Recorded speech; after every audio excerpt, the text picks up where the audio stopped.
Paz do Senhor, meus irmãos. Amém. Pegue sua Bíblia, o Evangelho segundo escreveu Lucas. Evangelho de Jesus Cristo, escrito por Lucas, capítulo 5, versículo 33 em diante.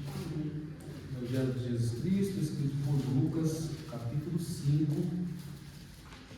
versículo 33 à frente. Amém.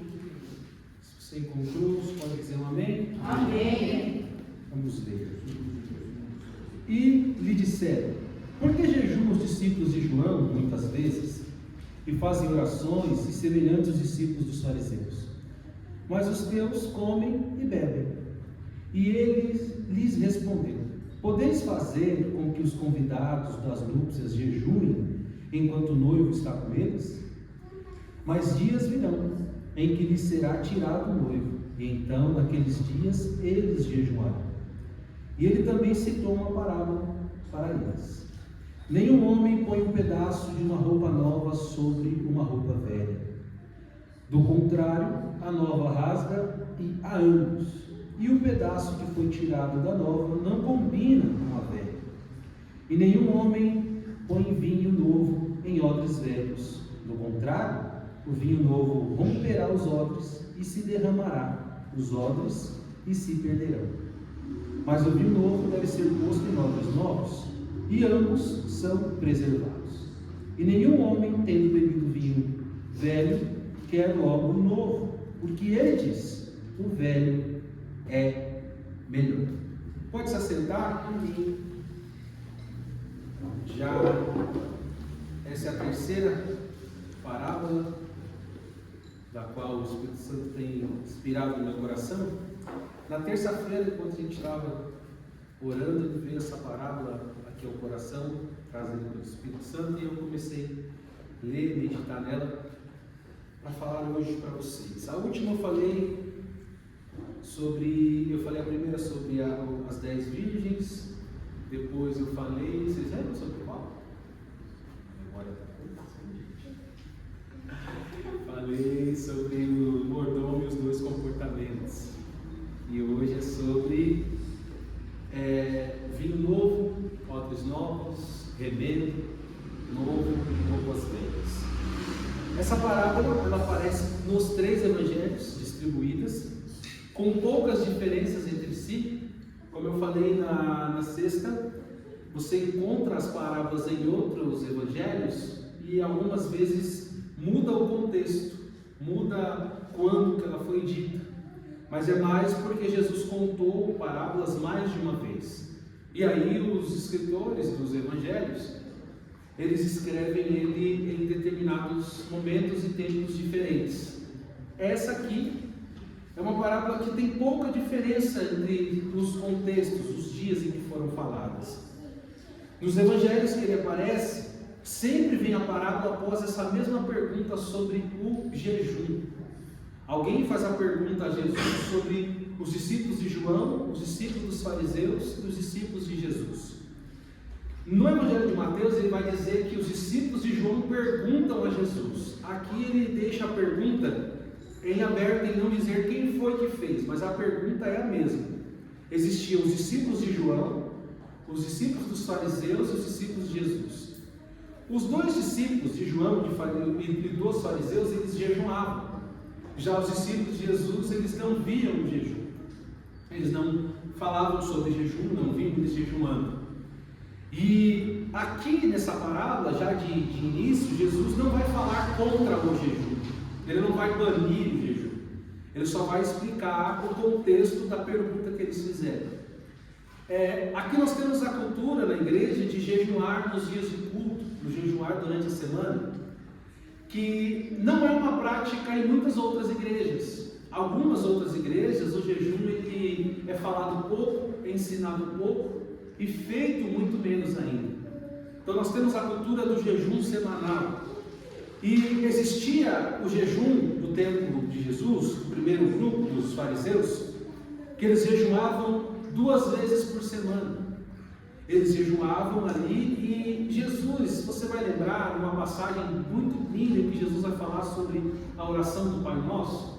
E antes dele chegar na oração, ele diz que deves entrar na sua casa, no seu quarto, fechar a porta e orar. E ele vai repreender uma prática dos fariseus, que era, quando eles jejuavam, eles deixavam o rosto descair, eles não arrumavam o cabelo, eles ficavam com um semblante de cansados, de fadigados, para mostrar para os outros que eles estavam jejuando. E aí Jesus condena a prática de mostrar para os outros, mas ele nunca condenou o jejum. Os discípulos de João também jejuaram. E aí a pergunta para Jesus é: a gente vê os discípulos de João e eles jejuam. A gente vê os discípulos dos fariseus e eles jejuam, mas nós não vemos os seus discípulos jejuar. Por que você faz algo diferente do que a gente costuma ver, do que a gente está acostumado a enxergar? E Jesus, para responder essa questão, ele vai contar a eles uma parábola, mas antes de iniciar a parábola, ele diz o seguinte: ele vai fazer uma comparação sobre um casamento, as núpcias, as festas. As festas de casamento duravam, no mínimo, 7 dias.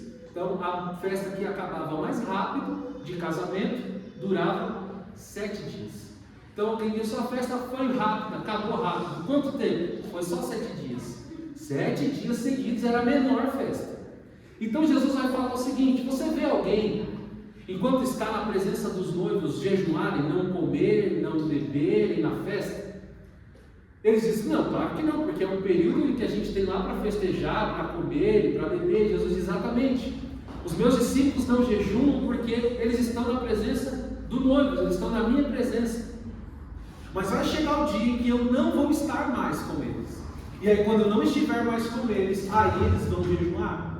Então Jesus traz a figura para eles de um casamento, para eles começarem a entender qual é a forma que Jesus ensina, o que Jesus está falando. Então Jesus diz que na presença do noivo ninguém jejuma.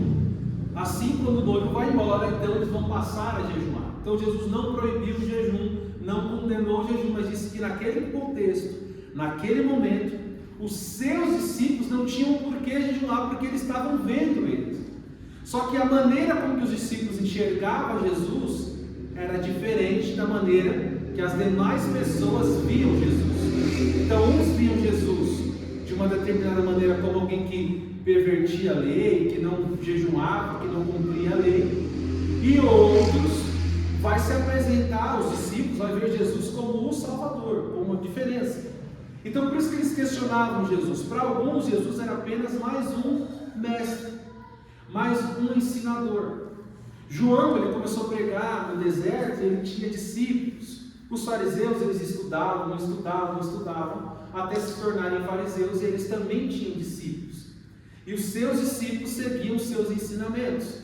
Então, quando olhavam para os discípulos, eles sabiam qual era o ensino do seu mestre. Então, quando olhavam para os discípulos de João e viam eles jejuando, por mais que eles não vissem João jejuar, eles sabiam que era o ensinamento de João.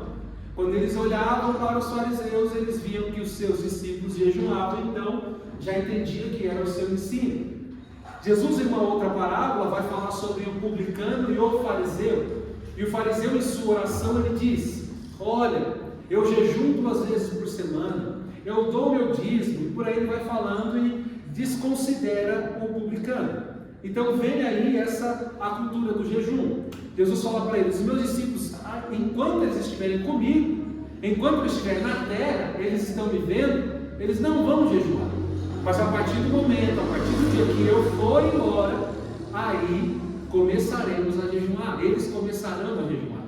Então Jesus está falando para eles, é que não é chegada a hora deles jejuarem, mas vai chegar o dia em que eles precisarão ir na cultura do jejum. O jejum é necessário. O jejum ele é necessário para todo o cristão. É uma cultura bíblica que deve ser ensinada, feita e deve ser respeitada. Não pode ser deixada de lado, não pode ser negligenciada. Existem muitos ensinos posteriores e contemporâneos aqui a nós, que vão desprezando algumas coisas bíblicas, alguns costumes bíblicos, alguns ensinamentos bíblicos, como se eles fossem desnecessários, como se já não tivessem mais necessidade. Vão descredibilizando, dizendo, não precisa mais, a gente está mudando os tempos. Tem igrejas que não incentivam nem mesmo a oração. A experiência é só uma experiência de culto, de louvor e pregação e vão para casa. Existem outros que já desprezam completamente o jejum, porque vão passando-se os tempos e as pessoas vão mudando as mentes e vão acrescentando e tirando coisas. Só que da Bíblia, o que está como ensino bíblico, deve ser mantido, nunca deve ser retirado. Mas as pessoas se julgam no direito de mudar algumas coisas, mudar o que está escrito, mudar o que é mandamento do Senhor, o que é pedido do Senhor. E aqui Jesus deixa claro que naquele tempo os seus discípulos não iam jejuar, mas chegaria o dia que eles jejuariam. E Jesus vai iniciar contando uma parábola, no versículo 36. E ele também citou uma parábola para eles. Parábola, mais uma vez, são histórias de conhecimento comum, de coisas práticas do dia a dia, que facilitam com que a nossa mente entenda qual é a verdadeira mensagem que Jesus está passando. E a parábola que Jesus conta é a seguinte: nenhum homem põe um pedaço de uma roupa nova sobre uma velha. Em Mateus vai falar sobre remendos. Ninguém pega o remendo de um pano novo e tenta colocar em uma roupa mais velha, com um pano com tecido mais desgastado. Porque há de ser que quando houver essa lavagem, o tecido que é novo, ele vai encolher. E ele vai aumentar a ruptura naquele tecido da roupa que é mais velha. O tecido mais velho já passou por mais lavagens, já aconteceu com ele as transformações que precisavam acontecer. E o tecido novo ainda não.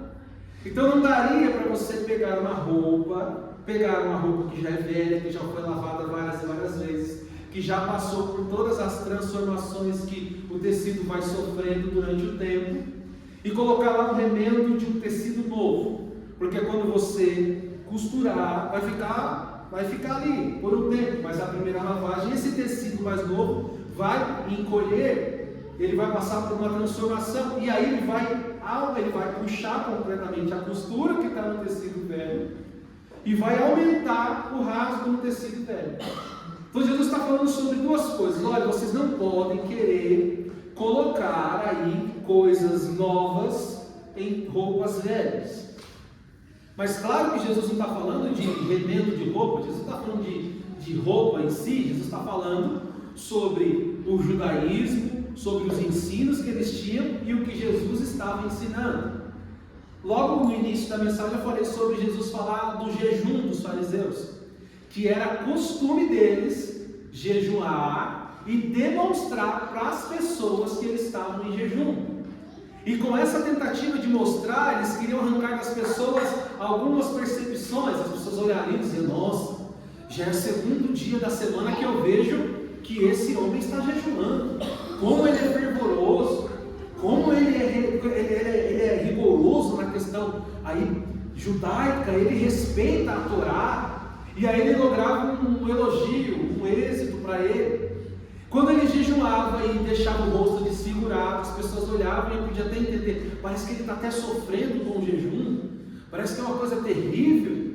E aí as pessoas tinham percepções diferentes do que era. De maneira nenhuma era um sofrimento, era algo que tinha de ser prazeroso e ser um privilégio jejuar. Não deve ser, e não devia, e não deve ser encarado como: ah, meu Deus do céu, mais um jejum. Não, tem que ser encarado como uma alegria, ânimo e ímpeto para se fazer. Tem que ser encarado como algo bom, como um privilégio de poder ser feito. Não pode ser algo que você considere algo horrível. Ah, meu Deus, vou ter que jejuar de novo, eu não aguento mais. Esse não é o jejum requerido biblicamente. Não deve ser a nossa postura em relação ao jejum.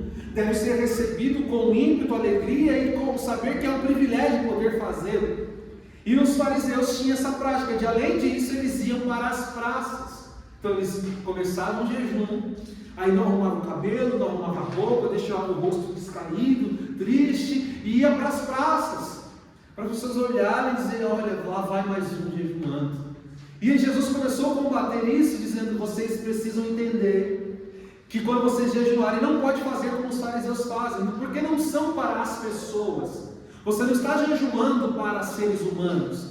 Você está fazendo um jejum que é algo entre você, entre as pessoas que estão ali conhecidas do jejum e Deus. Então não é algo que tem que ser demonstrado para as pessoas. Não é as pessoas olharem para você e dizer: nossa, ele jejuma bastante. Porque não são as pessoas o alvo do nosso jejum. Nós não jejuamos para as pessoas verem que nós jejuamos. Nós jejuamos por uma causa para Deus, não para as pessoas. Então a primeira coisa que Jesus está ensinando é: o jejum dos meus discípulos vai ser diferente da forma que vocês costumam jejuar. É um jejum que não é para mostrar para as pessoas, como os fariseus fazem. Então aqui Jesus está mostrando que o jejum dele é um plano novo, que se ele for querer colocar no antigo, nos antigos, não vai dar certo. Porque qual era a pergunta inicial? Por que os discípulos de João e os fariseus fazem e os seus não fazem? Querendo dizer, vocês precisam fazer igual eles fazem. Se vocês não fizerem, se os seus discípulos de Jesus não fizerem igual os discípulos de João e dos fariseus fazem, nós não aceitamos. Ou vocês se moldam à maneira que eles fazem, ou para nós não vai contar, não vai valer. E Jesus diz: não tem como eu pegar isso de novo, que eu estou trazendo para vocês do jejum novo, e querer colocar num plano mais antigo, num plano velho, dos fariseus, por exemplo. Como que eu vou chegar e querer ensinar os fariseus que eles têm que mudar a prática deles de ficar andando pelas ruas devagar, com o rosto caído, dizendo: estou jejuando? Como que eu vou colocar neles que eles têm que jejuar e não mostrar para as pessoas? Jesus é claro em dizer lá em Mateus: lave seu rosto, arrume seu cabelo, mantenha a mesma postura, saia direito. As pessoas não precisam saber porque é algo entre você e Deus. Então Jesus fala: não dá para eu pegar esse pano novo que é esse ensino e querer colocar lá nos discípulos de João, nos discípulos dos fariseus, para que eles venham fazer, porque vai se estragar tanto os fariseus quanto o remendo novo. Quando eles começarem a sofrer as primeiras mutações ali, as primeiras transformações, eles vão abandonar, e aí a ruptura vai ser maior do que a que já tinha. Então não tem como eu ir lá tentar remendá-los. Eles precisam de uma mudança, não só de um remendo. Não tem como eu pegar apenas o jejum e colocar neles, porque o problema dos fariseus era muito maior, era uma coisa muito mais grave, não era apenas o jejum. A própria questão da oração. Eles oravam nas praças, gritando em público, em alta voz, tudo para que as pessoas vissem eles orando e dissessem: olha, ali vai um fariseu que ora muito. E Jesus falava o que da oração? Entra no quarto e fecha a porta. Então, os fariseus eles tinham muitas coisas. Não adiantava pegar apenas um recorte, que era o jejum, e colocar lá e ia resolver o problema. Jesus falou: não tem como eu recortar uma parte do meu ensino e querer colocar neles. Precisa de uma transformação completa. Não é remendo. Precisa-se de uma roupa nova. Não tem como eu querer colocar o novo no velho e outros textos. Não tem como fazer o contrário. Pegar um pano que já está mais desgastado e colocar um remendo e uma roupa nova. Porque vai acontecer a mesma coisa. Quando começarem as mutações do tecido, as transformações, vão se estragar. Então Jesus diz o seguinte: vocês estão querendo comparar os meus discípulos, os discípulos de João, os discípulos dos fariseus. Vocês estão querendo comparar, querer que os meus discípulos façam o que eles fazem. Mas não tem como a gente remendar eles, e também não tem como pegar o que eles fazem e querer remendar o que eu faço. Jesus disse: não dá para sair por aí com o rosto descaído, dizendo: estou em jejum. Não dá. Mas também não dá para você querer que os meus discípulos se moldem ao que eles fazem. Se você tentar colocar o que eu falo, remendar o farisaísmo, os discípulos de João, vai dar errado. E se vocês quiserem fazer o mesmo recorte deles e colocar nos meus discípulos, também não vai dar certo. O remendo novo não vai no tecido velho, porque ambos vão se estragar. Ou o tecido tem que ser velho tanto quanto a roupa que vai ser remendada, ou não adianta remendar. Ou o tecido novo tem que ser novo igual a novas vestes, não tem como remendar. Para que aconteça aqui, eles precisam trocar de vestes, eles precisam ter vestes novas, e aí a gente vai conseguir resolver. O que eles queriam era que Jesus dissesse: não, dá para a gente fazer alguns acertos, não precisa mudar por completo, dá para mudar só um pedaço e a gente vai encaixando. Quando se trata da vida com Deus, dos ensinos de Jesus, da Bíblia, dos ensinos do Evangelho, do Novo Testamento, do ensino que Jesus quer que a gente faça, não tem como a gente ficar tentando colocar remendos. Ou a gente passa por uma transformação completa, ou não vai dar certo querer colocar apenas recortes do Evangelho, recortes do ensino de Jesus, mudando só um pedaço, só um quadradinho, colocando remendos, achando que isso vai passar batido. Se Jesus está trazendo algo novo, uma novidade, um ensino novo, a gente tem que, ou a gente passa por uma transformação completa, ou não vai adiantar ficar colocando remendos, pedaços. Senão a gente vai querer ficar tampando pedacinhos e pedacinhos e não vai dar certo, porque quando começarem as diferenças, as mudanças, vão se estragar o novo e vai se estragar também o velho. Então Jesus está falando para eles o seguinte: não, vocês não podem vir com comparações. Não venha com comparações do farisaísmo que vem há tantos e tantos anos. Não venha com comparação dos discípulos de João. Vocês precisam entender que o que eu estou trazendo para vocês é uma outra coisa. Não dá para a gente juntar as duas e emendá-las. Não tem como, elas são diferentes. Mesmo que Jesus ia ao templo no sábado, Jesus ia às sinagogas no sábado, Jesus fez a Páscoa, Jesus ia às festas. Então, Jesus estava deixando claro para eles que vocês têm que entender que esse ensino ele é um ensino novo, que não adianta tentar pegar pano velho e tentar colocar nele, e nem fazer o contrário, precisa de uma transformação. E dá-se a entender que eles ficaram olhando para Jesus como tentando entender o que era pano velho, o que era roupa nova, e eles não entendem bem qual era o significado. E Jesus vai contar então, vai continuar, ele vai contar a segunda. E nenhum homem põe o vinho novo em odres velhos. Então ele contou a primeira: pano novo, vestes velhas. E aí as pessoas olham e dizem: o que ele está tentando dizer? E aí ele vai dar um segundo exemplo sobre a mesma coisa. Ele está falando sobre a mesma coisa: o judaísmo antigo, o farisaísmo e o ensino que ele está trazendo. É a mesma coisa, ele só vai dar um segundo exemplo. Sabe quando você está ensinando algo para alguém, e aí você dá um exemplo para ele, e a pessoa olha para você e diz: olha, eu não entendi. Aí você fala: eu vou te falar de uma outra forma, eu vou te dar um outro exemplo. Aí você vai lá e acrescenta um exemplo, tudo para tentar explicar a mesma coisa, o que Jesus está dizendo. E agora ele parte para o vinho. Como que é um odre? Como que se dá essa situação do vinho novo e odre novo? Naquele tempo eles usavam, claro, era tudo artesanal, tudo feito às mãos pelas próprias pessoas. E para eles fazer esse chamado odre, era feito de couro de cabra ou de bode. O que eles faziam? Tiravam a pele do animal por completo, sem rasgar.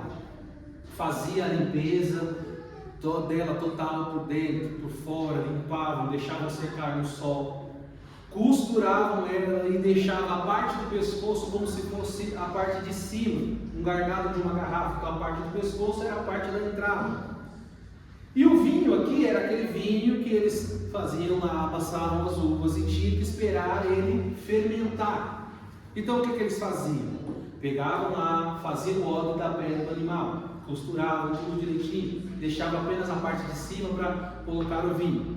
Quando eles terminavam, eles colocavam esse vinho dentro desse odre que tinha acabado de ser feito, assim como o vinho. Foram feitos no mesmo tempo. E eles fechavam, tampavam, e tinha que deixar aquele vinho fermentar, passar de suco a vinho, fermentar. E a fermentação, ela gera algum tipo de gás e gera uma expansão. A pele do animal mais nova, o odre mais novo, feito do animal mais novo, era uma pele que não era tão rígida, então ela suportava a transformação dos gases e ela expandia junto com o vinho. Então, quando o tempo fermentava o vinho, ela fermentava junto e se expandia junto. O que não acontecia se o odre fosse mais velho, que já tivesse esticado, passado pelo seu processo, já estivesse mais rígido. Quando colocava-se o vinho novo no odre velho, ele ia começar a ter o mesmo processo, e o odre velho, ressecado, não ia suportar. Então, quando ele ia ser forçado a expandir, ele rasgaria. E aí se perderia tanto o vinho quanto o odre. Então, Jesus vai dar um segundo exemplo, dizendo: sabe como é feito o vinho?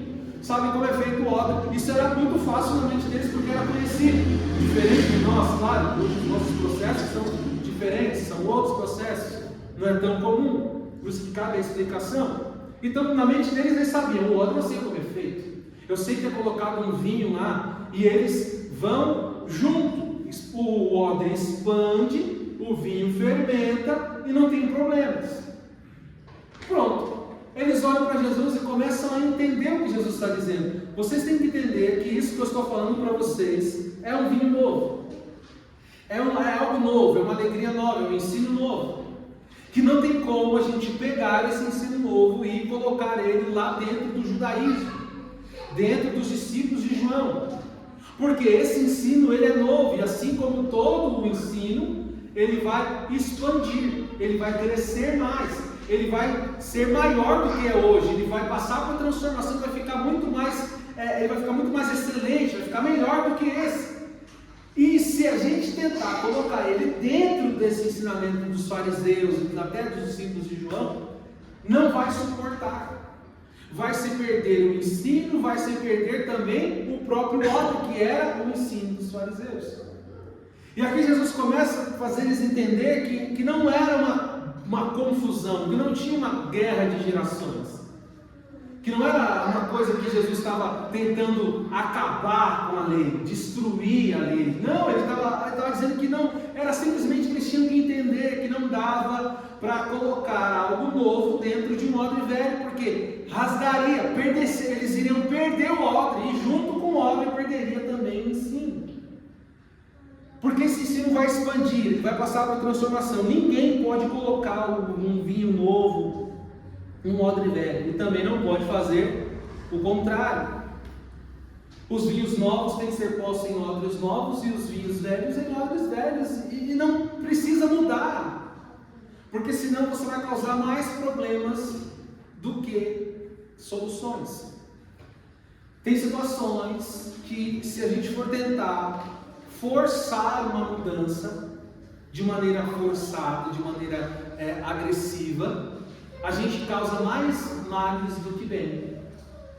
Perde-se tanto o odre quanto o vinho. Alguém que colocaria um vinho novo num odre velho, nunca colocaria com a intenção de que estragasse-se o odre. Ninguém colocaria o vinho dizendo: vamos fermentar, vai estragar tudo, a gente vai perder tudo. Mas faziam, colocavam, e descobriam que não dava.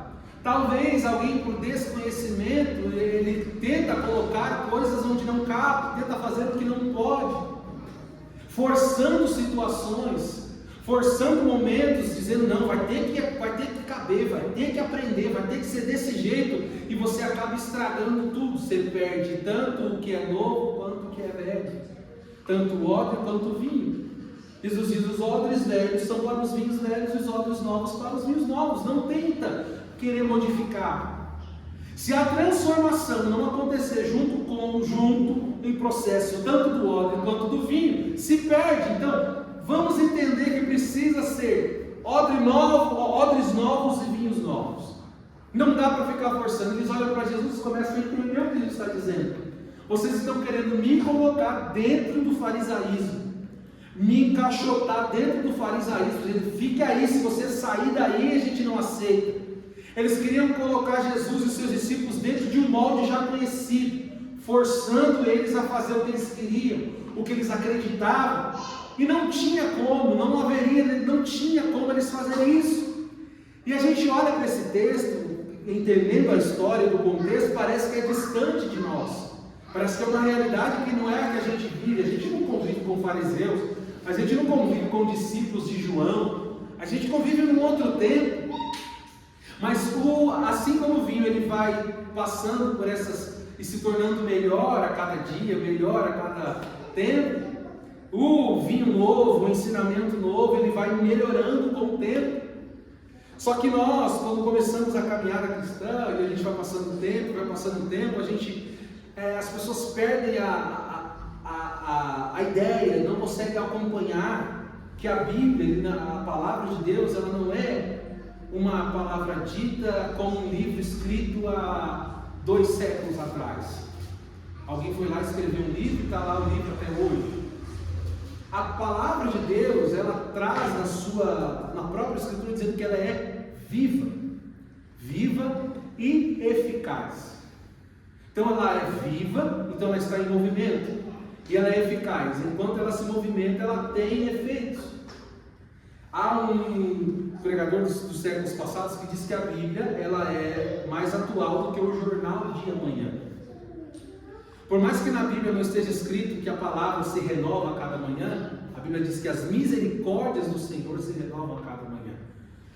A palavra, a Bíblia, a Escritura, o ensino de Jesus é um ensino vivo e eficaz. Que todos os dias, quando acordamos e a gente faz o nosso devocional, ela traz algo novo, ela nos renova, ela apresenta algo novo. Então não é como você lê um livro escrito há muito tempo, você lê e não vai fazer diferença espiritual, não vai fazer diferença na sua vida. A Bíblia, por isso que ela tem que ser lida todos os dias, ela tem que ser aberta, lida, você tem que buscar e desejar o que nela está escrito, porque ela é uma palavra que vai viva e vai fazendo efeitos e vai causando transformações em nós.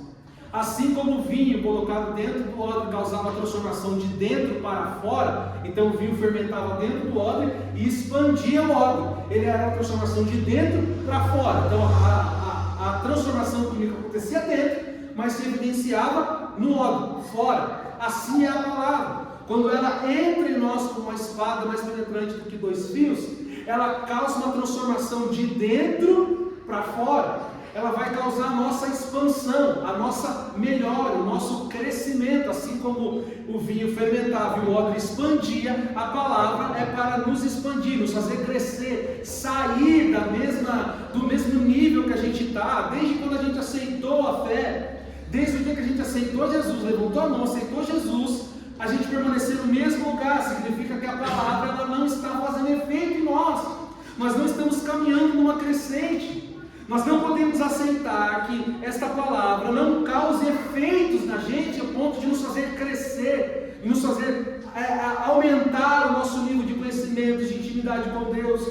Não podemos aceitar continuar no mesmo lugar, sem expansão e sem transformação. A palavra tem que nos transformar. A palavra tem que mudar algo em nós, tem que mudar algo de dentro para fora. Por isso que Jesus falou o seguinte: os fariseus querem mostrar o que eles fazem. Quando jejuam, deixam o rosto descaído. Quando oram, gritam por aí. Mas o vinho novo é diferente. Ele causa uma transformação de dentro para fora. Ele não quer mostrar o que é, ele quer fazer você ser. Não é demonstrar, não é mostrar para a pessoa alguma coisa. É saber que ele está causando transformação de fato de dentro para fora. E toda transformação ela é desconfortável, ela causa desconforto, ela deixa você, tira você da sua zona de conforto, ela mexe em você, e é isso que a palavra faz em nós. É você ouvir uma pregação e você passar a semana ali pensando em como você pode ser melhor, em como você pode melhorar, em como essa palavra pode produzir efeito na sua vida. É você ouvir a mensagem, isso ir mexendo com você, causando uma transformação. A palavra aí, dia após dia, fermentando, crescendo, expandindo, mexendo com você, te deixando inconformado com a sua forma de vida, te deixando inconformado com a maneira que você leva a obra de Deus, te deixando inconformado com a maneira que você encara o jejum semanal. Porque talvez você vê as mensagens sobre o jejum, você sabe que a gente vai jejuar, e você faz isso, sabe, eu vou fazer. Você tem que entender que essa mensagem tem que transformar você, a você mudar a sua mentalidade, dizer, não é um sacrifício, não é algo ruim, é algo maravilhoso, é um privilégio, eu posso jejuar, eu tenho uma causa para jejuar. Então, esse evangelho, esse vinho novo, ele vai transformando a gente de dentro para fora.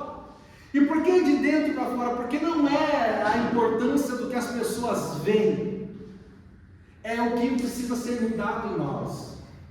de dentro para fora, as pessoas enxergarem, as pessoas verem o que aconteceu é consequência da mudança interna.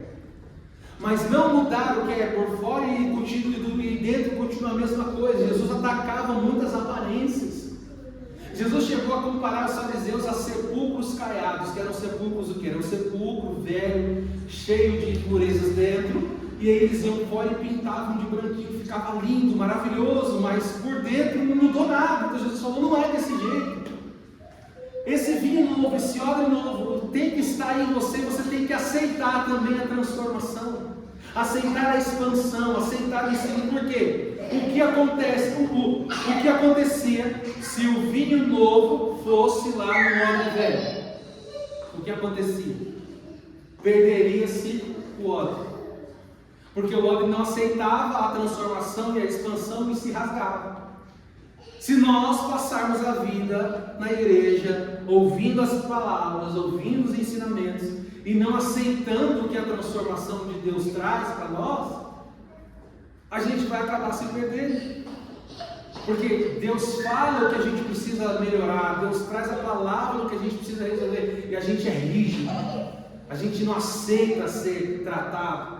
O que acontecia com o odre velho, ele já não esticava mais, ele não expandia mais, ele era rígido. E aí a gente se torna às vezes rígido, porque a gente não quer aceitar a transformação. A gente resiste à palavra, a gente resiste ao ensino, resiste ao que Deus quer. A gente ouve, a gente sente que está acontecendo uma transformação, uma expansão, que o vinho novo está fazendo efeito, mas a gente resiste, a gente não quer mudar a nossa forma atual, porque a gente já está confortável com ela. Isso, a gente aceita isso, não, mas está bom assim, eu não quero mudar, eu não quero participar disso, eu vou continuar assim. E aí o vinho vai transformando, vai causando efeito, e a gente é rígido, a gente é duro, a gente não aceita. A Bíblia vai dizer que se um dia ouvires a voz do Senhor teu Deus, não endureça o vosso coração, não seja rígido. Deus chamava o povo de Israel de um povo de duras cerviz, de coluna rígida, que não se curvava. Então, a gente precisa entender que a transformação ela é necessária. A transformação do Evangelho, a transformação da palavra. Algumas pessoas são flexíveis a outras coisas, mas não são flexíveis ao Evangelho. A gente vê hoje, a sociedade tem mudado muitas coisas. Tem colocado aí a questão básica da linguagem, tentado introduzir um vocabulário diferente de pronomes neutros, que quem esteve na escola há 5, 6 anos atrás não aprende, não tem isso. Se você estudou há muito tempo como eu, você vê que não existe, mas aí estão tentando transformar. E aí algumas igrejas aceitam e dizem, não, a gente vai mudar junto. A gente aceita as influências externas do mundo e se transformam e se moldam a elas. Mas quando é algo bíblico, ensino bíblico, correção bíblica, é Deus querendo que você melhore, as pessoas são rígidas, mas não, aí isso eu não aceito. Então aceita a mudança que a sociedade vai colocando, que a agenda do mundo vai colocando, mas quando é em relação à palavra, aí diz, não, esse ensino da Bíblia é muito retrógrado, é um ensino muito antigo, essa palavra não pode ser, ela tem que ser atualizada, tem que tirar palavras daí, e aí se escrevem Bíblias que tiram palavras daqui. Só que a gente não aceita o que Deus quer fazer em nós, e a gente é rígido demais, a gente não aceita essa mudança. E a palavra de Deus, Jesus está dizendo, olha, há quanto tempo atrás, 2 minutos atrás, Jesus estava dizendo, o vinho novo tem que ser posto no odre novo, porque o odre velho não aceita a transformação, não aceita essa transformação de dentro para fora. A palavra vem te transformando de dentro e vai mexendo algo dentro de você, e você vai se incomodando e você vai expandindo, vai crescendo, que é a ideia de crescer realmente. A Bíblia vai dizer que a vida do crente é como a luz do amanhecer, a Bíblia vai dizer como a luz da aurora, que começa o sol ir até clarear tudo e ser um dia perfeito. A nossa caminhada é em evolução, em crescimento, em expansão. Quando nós ouvimos uma palavra de Deus e ela vem e começa a nos incomodar, sabe? Ela começa a mexer em nós e a gente vai sentindo que a gente precisa mudar. É o caminho mudar, é não querer ser rígido demais, entender que se Deus está falando comigo, primeiro, demonstra que Ele se preocupa comigo e quer a minha mudança, e quer a minha melhora, e quer que eu seja melhor, e quer que eu faça mais. Porque senão a gente passa o tempo inteiro sentado nos bancos da igreja e a gente acha que está bom, que onde a gente chegou está bem, que a gente não precisa fazer mais nada. E quando tem qualquer algo assim apresentado a você, por exemplo, como um evangelismo, um ensino da palavra, um período maior de oração, as pessoas já se incomodam. Ah, mas vai orar tanto para quê? Porque já está rico, eu não quero isso, eu não vou expandir. E é necessário deixar que essa palavra mexa, transforme de você de dentro para fora. O que acontece aqui, Jesus? Se o vinho for novo, o odre vai se perder. 38. Mas o vinho novo deve ser posto em odres novos e ambos serão preservados. Então, esse vinho novo transformando nós, fazendo a gente expandir, vai causar um desconforto, mas não vai acabar com você. Não é para te matar. A palavra não é para acabar com a sua vida, não é para tirar de você tudo. A palavra é para que você cresça, se expanda e juntos vocês serão preservados.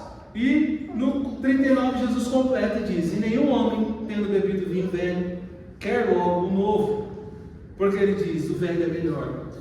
Então alguns que viam o que é o antigo, eles experimentavam e já diziam, não quero saber. Não quero nem saber do que é novo. Não quero nem saber do que desse vinho que esse moço está pregando aí. Eu não quero experimentar. O que eu conheço é melhor. Você lembra que Jesus foi no casamento, seu primeiro milagre? E ele transforma a água em vinho? E quando o homem ali que cuidava do vinho, ele experimenta, ele diz, espera aí, alguma coisa está diferente. Muitos costumam colocar o vinho melhor primeiro, e quando as pessoas já estão embriagadas, ele põe o menor de qualidade, que a pessoa não vai perceber. Mas aqui vocês fizeram diferente. Esse vinho aqui é bem melhor do que o primeiro, e ele tinha acabado de ser feito. Então o outro já tinha sido envelhecido, e o que Jesus apresentou era novo, e ele experimenta e diz, isso aqui é melhor do que o antigo. Nesse caso aqui, tem pessoas aqui no tempo, que Jesus está falando, que viam, experimentavam o novo, e não faziam como o homem do casamento fez, e disse, o novo é melhor. Eles diziam, não, é melhor a gente continuar com o velho mesmo, esquece isso aí. Alguém tem experimentado o velho e dizer, não quero sair. Alguém que experimentou aquela forma antiga do jejum, de jejuar, e ouvir as pessoas dizendo, nossa, como você está jejuando. Ele prefere isso do que agradar a Deus. Então ele preferia ouvir elogio das pessoas do que ele receber uma graça divina. Então ele preferia agradar as pessoas, ter reconhecimento dos seres humanos, do que Deus falar com ele, do que Deus reconhecer nele, trazer algo novo para ele. Algumas pessoas caem nesse tempo e preferem ser amigos das pessoas do mundo, receber elogios mundanos, do que deixar a transformação acontecer e receber algo de Deus. Claro que, como a transformação acontece de dentro para fora, as pessoas não vão ver, não vão ficar te elogiando pela transformação. É algo entre você e Deus. Mas a coisa mais gratificante é agradar a Deus, não agradar aos homens. Que seja todo homem mentiroso, Deus verdadeiro, que eu possa aceitar a transformação, não para receber elogio das pessoas, mas para que eu consiga algo em relação a mim e Deus. É ver que o que realmente importa é o que Deus sabe de mim, e não o que as pessoas pensam. Elas olham, elas têm ideias, porque elas não sabem, mas o que importa é a gente aceitar a transformação de dentro para fora e o que Deus requer de nós. Nós não podemos ser rígidos em não aceitar, em não querer, mas nós precisamos ser como odres novos, recebendo vinhos novos, sabendo que isso vai causar transformações em nós. E como toda transformação vai ser um dia meio desconfortável, a gente vai sentir algo, mas aceite o trabalhar de Deus. Quando ouvires a voz do Senhor teu Deus, não endureça o seu coração. Quando Deus fala comigo algumas coisas, eu até penso, mas é isso mesmo? Mas aí a palavra vai mexendo, eu vou reconhecendo realmente, eu preciso mudar, eu preciso caminhar, porque não é o que eu quero, é o que Deus quer. Não é o que eu penso, é o que Deus pensa. Não é o meu plano, é o plano de Deus. Não é a minha vontade e os meus desejos, é o que Deus quer para mim. Então temos que deixar e aceitar ser trabalhados. Vai ser o desconforto do crescimento do Evangelho, do vinho novo, trabalhando em nós de dentro para fora. De dentro para fora. Amém? Feche seus olhos e vamos orar ao Senhor. Pai Santo, eu te agradeço por esta palavra. Essa palavra, Senhor, ministrada ao meu coração e me ensinando, Senhor, que eu não posso, Pai, ser rígido demais comigo e não aceitar o seu transformar em mim. Senhor,